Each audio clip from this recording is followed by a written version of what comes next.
back out for another video.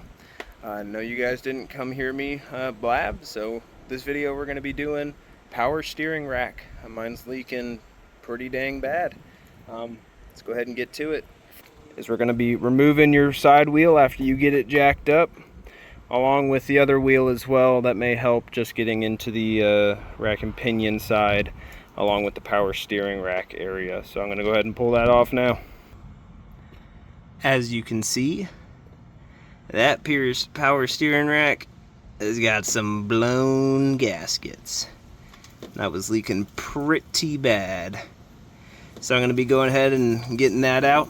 First thing we're going to start with is getting these connections right here taken out and getting that bottom rack off. You can see under here, it just dripped on me. So yeah, we got fluid right there, and then also a little bit higher up, it looks like it started leaking from up there and was moving down, and possibly a little bit of leaking down here and then in the boot as well. So also I'm taking a look now, and these are absolutely blown out, so we might end up changing those as well. So the large bolts on this tray, which is the first tray we're going to be pulling out, we got 19s on the big ones right here and here, and then on the smaller ones up here we are looking at 14 millimeters. Next we got these four 19 millimeter bolts right here. While we're here, go ahead and undo these lock nuts up here and then get a hammer to pound them through. That way we can place and pull off all this one unit. Now weirdly enough, the bolt on the back side of here is an 18, so I'm turning the wheel to the right just to be able to access it easier. What you'll want to do too before pulling it off is mark your threads right here. It'll just save you time on alignment later if you can just set your section right there to the exact same length you pulled it off at. Alright, this is a post rack and pinion replacement. Something I need to put in the very beginning of the video so it's going there is do not turn your steering wheel at all when it's disconnected from the rack. I learned and heard to some people, flashing airbag light after a rack and pinion replacement, you got your clock spring broken inside of the steering wheel, and that's from over rotating it while it's not connected to the rack and pinion. It'll snap that guide wire. Your horn won't work, none of your buttons will work. Now next, please help me out. Subscribe, comment, like. It's a huge help to me. I get a lot of viewers, not too many subscriptions. Once those are marked, removed, and replaced, we do have our power steering, the actual steering column we have to get to right there. Now that's going to be a 10 millimeter bolt. So we'll go ahead and undo that, and then you'll probably have to use a wedge bar or some kind of leverage bar angled right here, and you'll wedge it up off of those threads. Alright, we got that popped up. Mine was so wet that it didn't even fight me. All I had to do was just, and it popped right up. Now we're going to go ahead and remove these hard lines right here. If you want to detach the rack so it sits a little bit further down, it will actually help you get in there. And we'll go ahead and do that. Alright, this is the messy part. So once you get these off right here, these are both 19s, and then there's a top side 19, get a wrench that's a 19, and get those undone. You have to undo your two lines. Your two lines are going to be sitting up here. This smaller one down here, that is a 12 millimeter. The one upside there is 16. We'll go ahead and pull those out, make sure you have something to catch all the oil under here. The last step we did was disconnect this solenoid wire. It had a plastic clip on top of the frame. You'll just have to tear that off. Pop the clip off here. This is also connected to the frame right here on a slide piece of plastic. If you can get a flat head in there and just pop it up from that little ridge, it'll pull off. Now we got to get the solenoid disconnected and transferred over to our new one over there. You can get a specialty tool for that 27 millimeter is what I'm pretty sure it is, solenoid. That's your speed adjust solenoid. If you don't want to get that, there's a 1,000,001 delete kits that you can get. So we'll just go ahead and get a delete kit because it's cheaper than the rest, and it'll firm up your steering when you're going slow, and it'll make your steering easier when you're going fast, which is to each their own preference. If you are tracking it, then that's what you should want. If you're doing the parking lot driving, you know, maybe you want to keep that solenoid. It's up to you though. No auto parts store sells a 27mm wrench, so you'll have to find that online and get that shipped in. It's got to be a minimum of 5mm thickness there, so just heads up for that. Take out that solenoid and put the plug in instead. So we got one GK Tech. This is going to be this little top hat right here. Real easy to, just 2 O-rings you pop on, and you'll go ahead and pop it in and screw it in. Alright, I'm finishing up for the night. These are the 2 O-rings for your hard lines you took off earlier. The old ones you can see are flattened and destroyed, and we got some new ones. You can get those at AutoZone or O'Reilly's. I think they're like the number 10 and number 11 O-rings that they have there. Now that we've broken this loose, don't do what I did and use a pipe wrench. It should be a 12mm wrench on that inner one.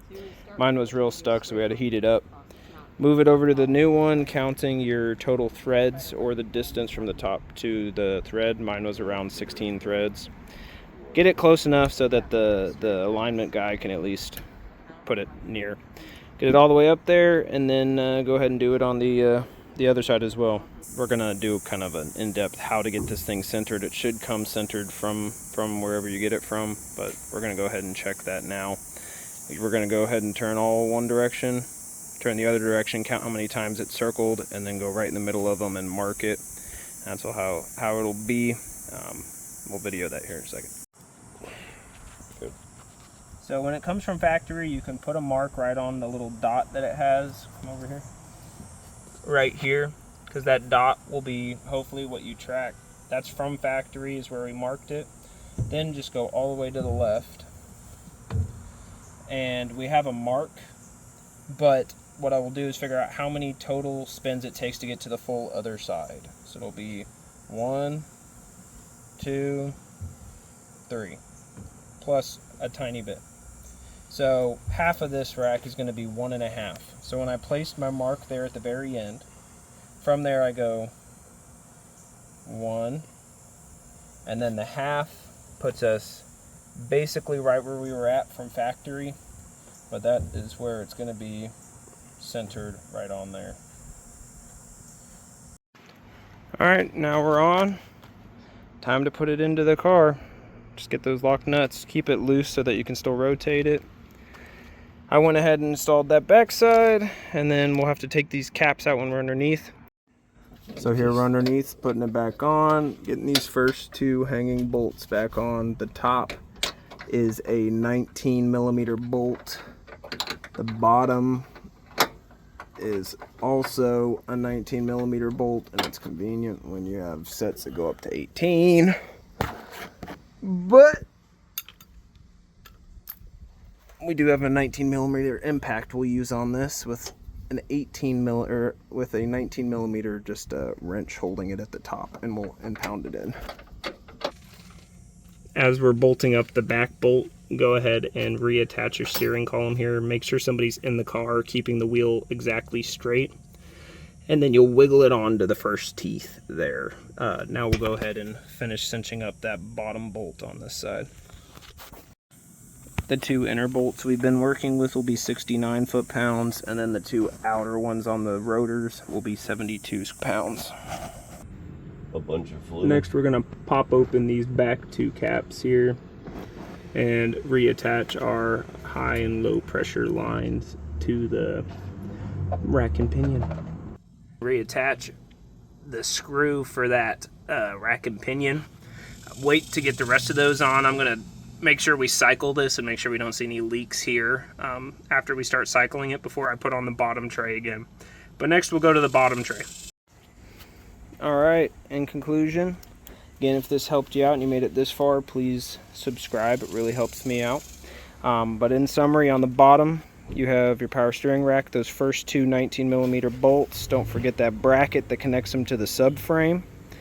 Once those are all in, those 4 bolts, then we have our under tray that connects the subframe to the actual frame. Get those bolted in, get your top remounted, and we've got the car running right now, and we're gonna cycle it, 20-30 times back and forth.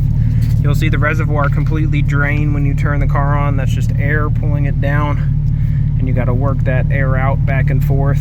When you turn the car off, you'll see the reservoirs fill back up. Just make sure you're watching that. You can see when it gets turned all the way over, you see all the air bubbles in it, pulling the air bubbles out of the system. Here in a second, we'll test a little bit more open throttle and see what it feels like.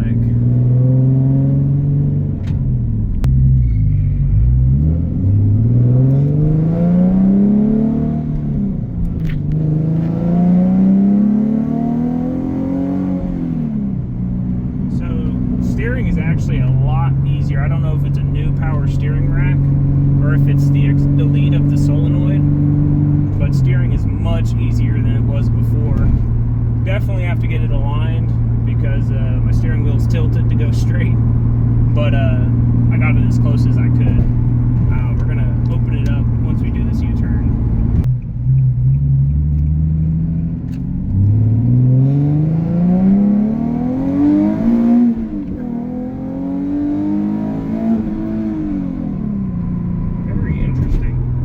Steering is much easier now. Like almost, you got to be conscious about how you're steering, even at speeds. But it's much smoother now than it was before. We're gonna go ahead and do a reset on all the lights as well, because I have an airbag light and a traction control light on. And yeah, thanks for stopping by.